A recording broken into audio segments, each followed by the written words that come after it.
Fair enough. And then Mark Goslin.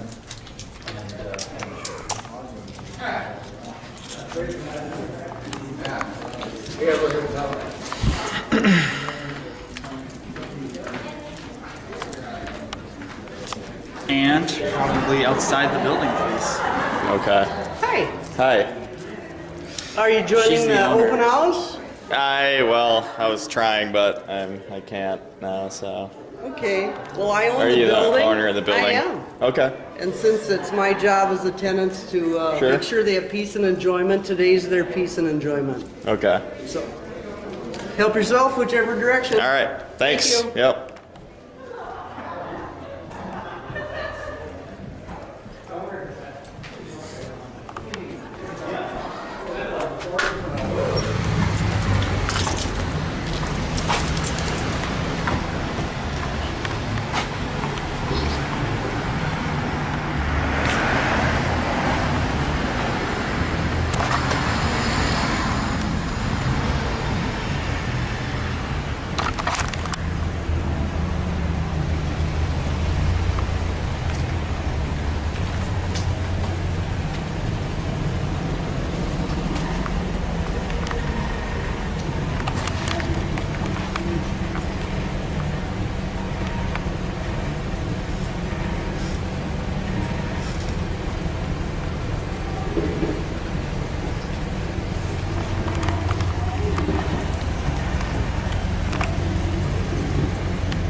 They're all gone, and I think they're very grateful and very happy. Now there's two in the family, two sons and one daughter, and she couldn't be, I reckon, any happier than what she is. So it's a big thing for her and the whole family, and perhaps they don't really know how to take it, but it's only time before it all sinks in that, you know, this is true, I am here, it isn't a dream, this is reality. That's Saru Brierly. His new book is called Long Way Home. Thank you so much. Thank you very much for having me. Again, it's All Things Considered from NPR West. I'm Arun Ra. Deadheads. Grateful Dead fans for you youngsters. Used to follow their favorite band from city to city with a cult-like devotion. People used to say it was the kind of scene you just couldn't replicate with another band. Then came Phish.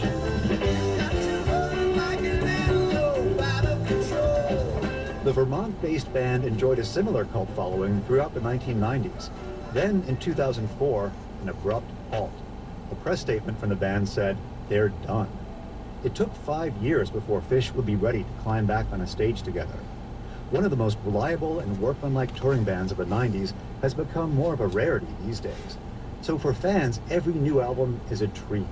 And for their latest, coming out on Tuesday, Phish even recruited Pink Floyd's producer, Bob Ezrin, to tweak the knobs for them.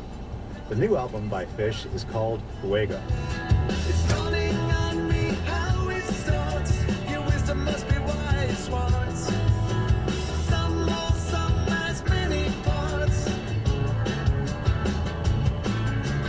Sing, sing, Monica, sing your song. It really didn't last long. I spoke with keyboardist Paige McConnell and guitarist Trey Anastasio, and I asked them when they knew it was time to make a new album. Interestingly, we started with a genuine desire to just hang out together.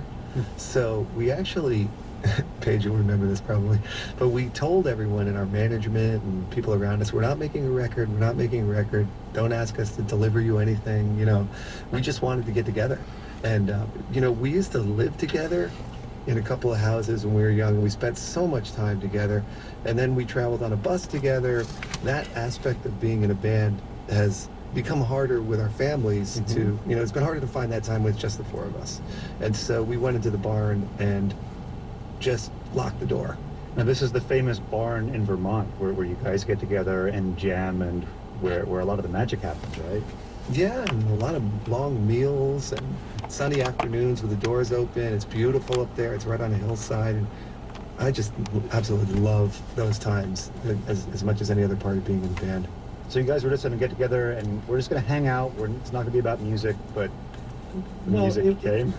We wanted to hang out, and I think the other desire was we're not talking about an album. Let's just see if the four of us can write songs together in a way that we hadn't before, or in a way that we might have just barely scratched the surface, but not really completely embraced.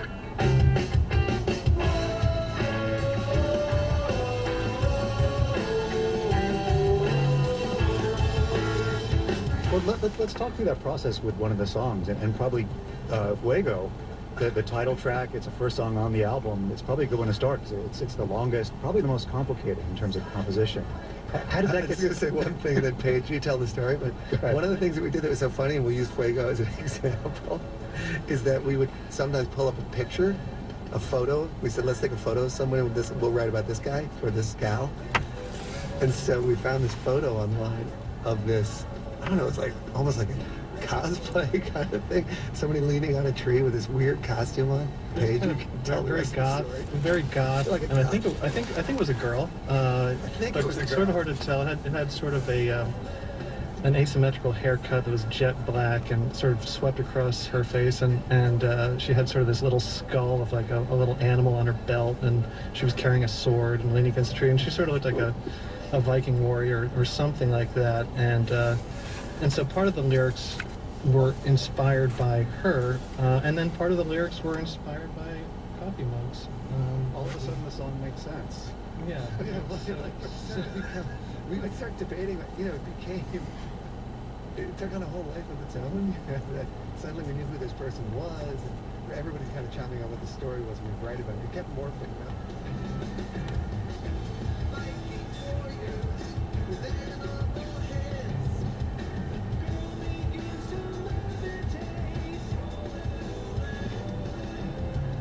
You guys sit down in the barn, put up that picture, and say, "Let's just play that." We did a writing exercise. We each had a pad, and we had a timer. And everybody said, look at this photo and write for, was it 5 minutes? 5 or 10 minutes. Yeah, and then bell would go off, bing, and then each person would read to the other three what they had written, and if there were certain lines that the other three really resonated with the other three, we would put them on a fifth pad until they were all intermingled and we couldn't remember who had written what, and then we kind of worked from that pad and started forming out the lyrics. I'm a sailor's girl, the best is yet to come. Rolling in my fuego, I do my own stunts. I see guilty people, angels blowing horns. A lot of stuff got tossed aside too that were remembering the age that we spent a long time working on the song about a chance meeting at a 7-Eleven. And then when Bob Ezrin got there, he came much later in the process. He kind of walked in and we had 28 songs, and he kind of pointed at 12 that he wanted to work on very quickly. More than 28 songs. It was closer to 40, I believe, that we had on the list there. And within the first hour of being there, he cut it down to about 14. He said, play me everything and don't tell me who wrote it. I said, okay. We started playing it. He'd start a song and go about 45 seconds into it and say, nope, next. And then he'd play another one and he'd say, yep. And within about, like Paige said, within about half an hour, it was down to 14 songs. Bob Ezrin's really, if you're a rock and roll fan, a legendary record producer. Produced The Wall, produced Berlin by Lou Reed. Can you give us an example of one of the songs? Like, what are some ways in which we could hear the Ezrin fingerprints on the production? The one for me that I thought was a really nice moment on the album, the last song was Wingsuit, and right before it goes into sort of this outro jam guitar solo, there's a little bit of a break and just a little bit of maybe some backwards vocals or something here very faintly in the background.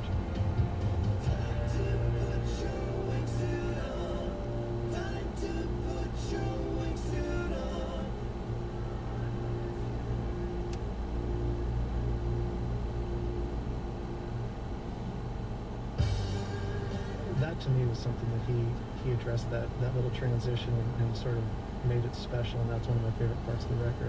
It's funny you mentioned that one, because on that track, isn't that where Trey, there's a little reference to Pink Floyd on that song, right? Sounds like Comfortably Numb. You know, that was a conscious effort, but I Yeah. definitely agree with you. And I was joking about that with someone, and I said, if it sounds like Pink Floyd, record it.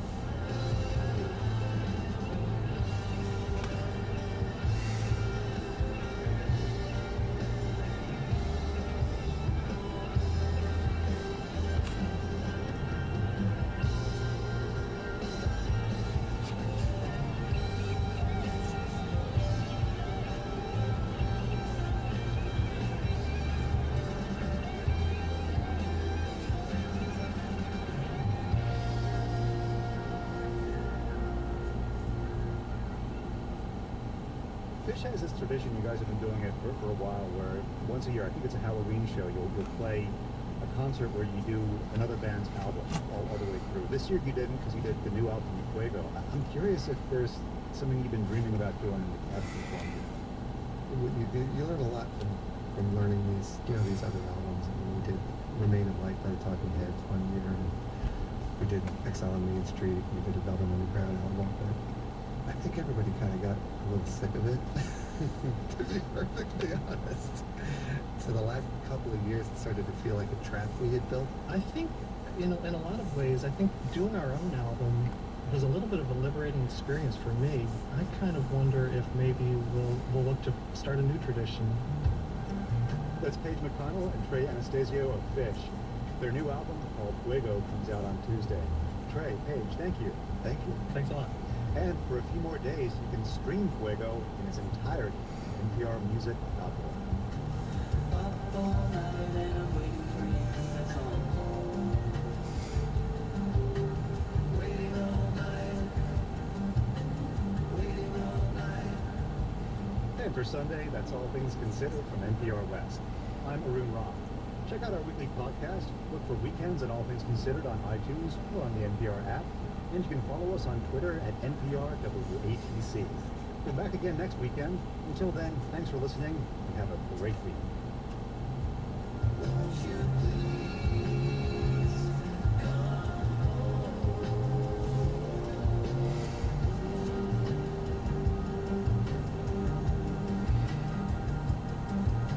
Sun's coming up and I'm rolling over. Support for news comes from the Wallace Foundation, the source of ideas for improving education and enrichment for children both in and out of school at wallacefoundation.org. From the Corporation for Public Broadcasting and from the Walton Family Foundry.